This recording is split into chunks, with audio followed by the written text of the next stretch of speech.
What's up guys, this episode we're going to talk about the main differences between investing in UK, Malaysia and a little bit in Singapore because it's not really encouraged there anyway. But before that, this episode is brought to you by our sponsor, Select Property. So Select Property is a leading developer and investment partner with a proven track record for residential properties within UK's highest demand cities. And now they are launching their latest development under their Prestige collection called 1 Port Street. And it's located in Zone 1 of Manchester. So how do I describe that? It's somewhat around Pavilion within Bukit Bintang. The project is just a stone throw away from all the shopping districts, business centers and commercial hubs within the area where you have all the transition within train stations lah. And the design is all about luxury, mainly targeting on the high-end residents who works within the CBD. And the starting price for the project starts from 480,000 Sing dollars, which is around 1.6 million ringgit, with a predicted gross yield of 6% and 12% for capital appreciation right after you collect your keys. And now let's jump straight into the topic itself. First of all, the main thing to take note will be the difference in market performance. So in UK and Singapore currently, right, the entire market condition is at a state where supply is way lower than demand. In Singapore, we know why, because of the scarcity of land. But in the UK, their form of housing crisis is insufficient housing for everybody. So this results in a scenario where tenants are literally lining up to get a unit to stay.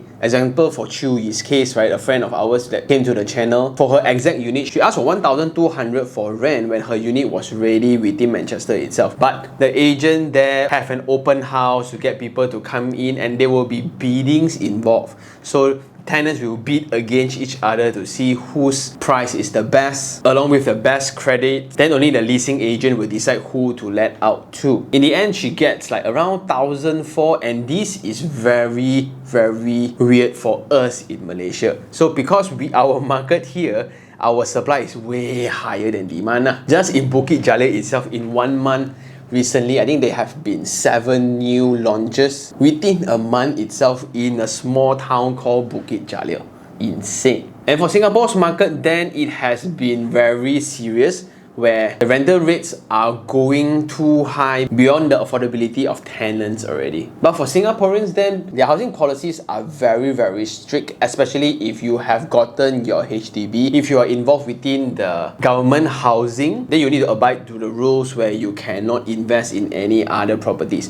So for those who did not get their HDB, then UK will be one of the main cities that they prefer. And we can see why, because these 3 countries altogether ultimately is all a Commonwealth country. Therefore, we are very familiar with the common law. Also with the extreme cooling measures that Singapore has implied to the entire landscape, right? It's only natural that property investors or property investors wannabes, right, will look outwards, and naturally, due to language, due to law, they will look into UK's market. And that's one peculiar thing that also I noticed during my visit to UK. Every single data, every single communication made by the developer or the agency, right, all needs to be audited. So within their brochure itself, every single data points, right, will be cited to a journal or cited to a market research presentation or whatsoever. So it needs to be from somewhere, and this is something that I think the Malaysian market should really imply, because our former Department of Statistics in Malaysia also is backlogged. Like the latest market data that we can get access to is from Q1 2022. Now we are already Q3 2023.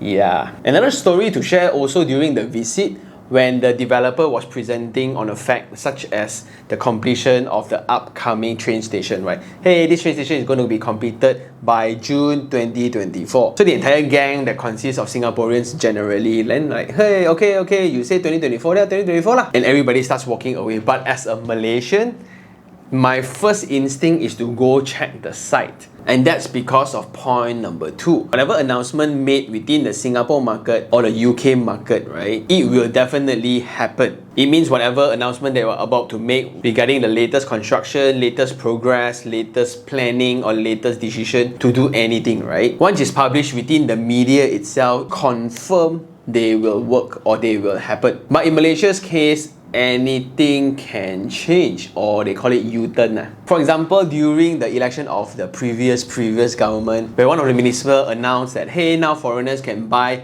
below 1 million, now they just reduce into 700,000, right?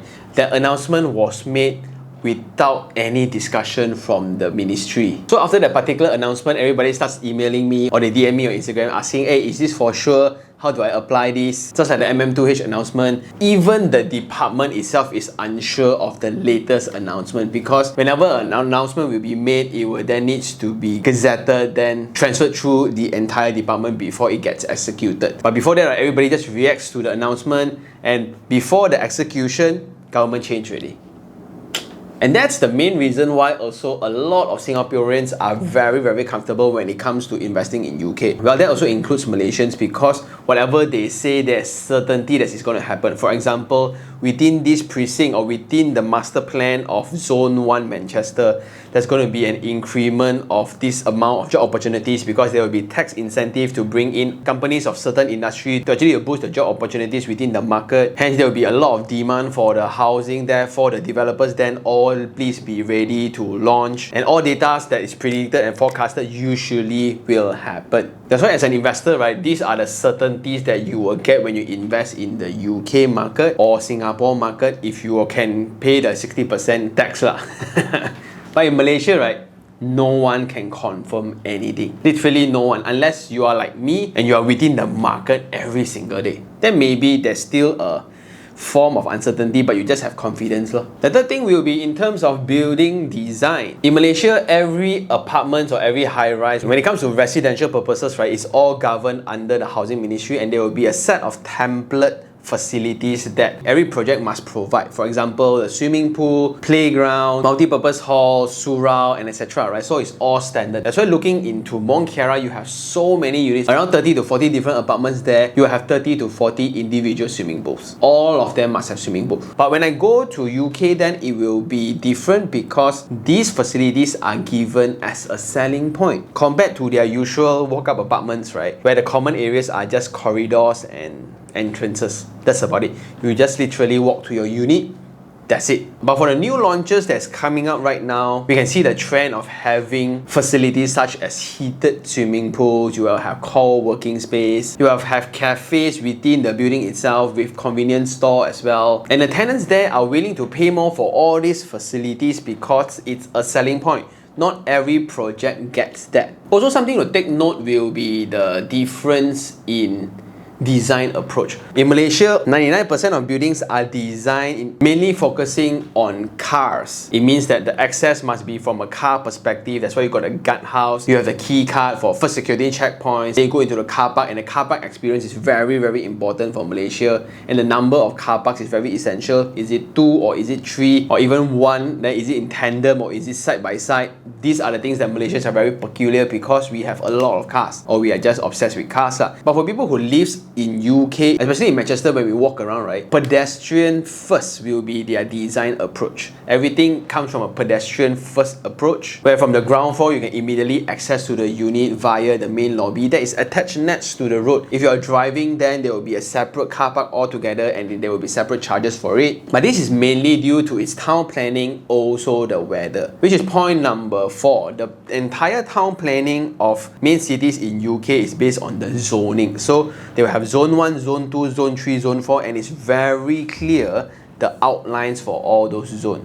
But for in Malaysia, is it very clear? Not really. Like, for example, like Mont Kiara is one cluster of development altogether. Then you have Subang Jaya, you will have Shah Alam, you will have Cheras, you will have KLCC. But then in KLCC, you can see that is it more to TRX? Is it more to Bukit Bintang? Not too sure. So in terms of expectation for investment, in terms of certainty of investment, their zoning patterns then becomes very clear in terms of the focus. And it's also a good thing when you invest, there will be a great comparison of prices before you purchase. So for example, this particular project that is launched by this developer, right, is selling at this price per square feet. So is it higher or is it lower than the other developments within Zone 1 itself? So is it literally Zone 1, or the fringe of Zone 1 going into Zone 2, or you're buying a Zone 2 project that's closer to Zone 1? All this comparison is very easy to do compared to Malaysia.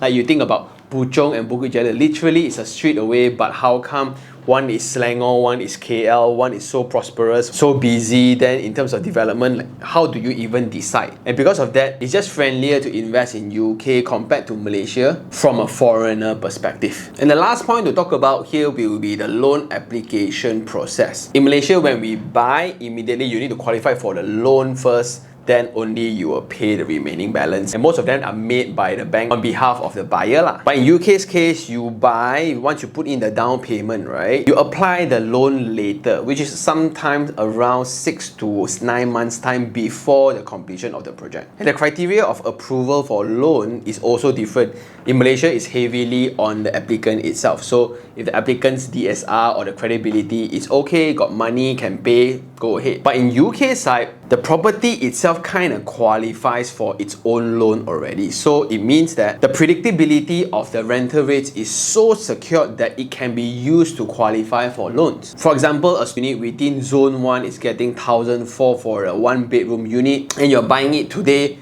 Let's say you get a unit 2 to 3 years from now. Let's put an inflation to 1,003, and every month you'll get 1,003. Can you pay the repayment for the loan that you're going to apply? That is part of the criteria, also part of the evaluation process for your application to the loan. But my suggestion here would be to have a partner in UK itself, or to have a friendly party like Select Properties team that can assist you with the entire loan application process, because there are some differentiation within the documents required, and you will kind of need to prepare for the application itself. Although they say 6 to 9 months, right, provided everything smoothly. So please do check with the team on how to do it in case you are interested. And I guess that's all for the differences between investing in properties from UK, Singapore and Malaysia. Let's just eliminate Singapore because it's not friendly for investor at all, and you shouldn't be, right? But I'm just really happy with this collaboration because of the distance and the access to information. After all, they are in the UK, but it's not like we get to drive to their sales gallery.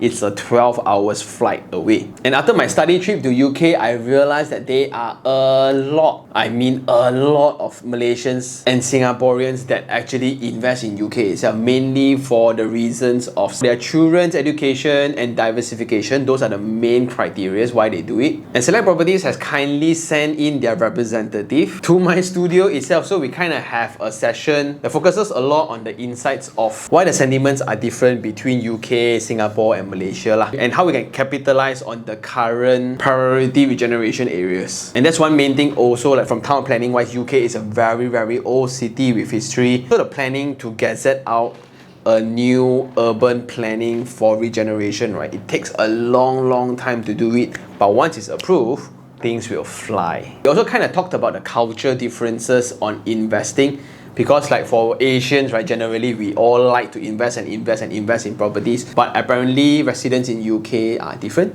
They prefer renting. Even when they buy, they prefer sub-sales, not like us who are just very comfortable in buying off plans or new properties as per se. So if you're interested to listen to that session I had with Lucas, which is the representative from Select Properties, fly all the way to Monkera's office leh. So sincere, right? Anyway, I'll just put the link down below and you can go check it out. Ultimately, this is a new format of collaboration that I hope that the channel can kind of introduce more foreign property, more projects from foreign lands, so we get to know what they are launching, at least at the convenience of the channel. But as always, make informed decisions and take calculated risks. And I guess that's all for this episode. Thank you very much for watching. See you guys on the next one. Ciao.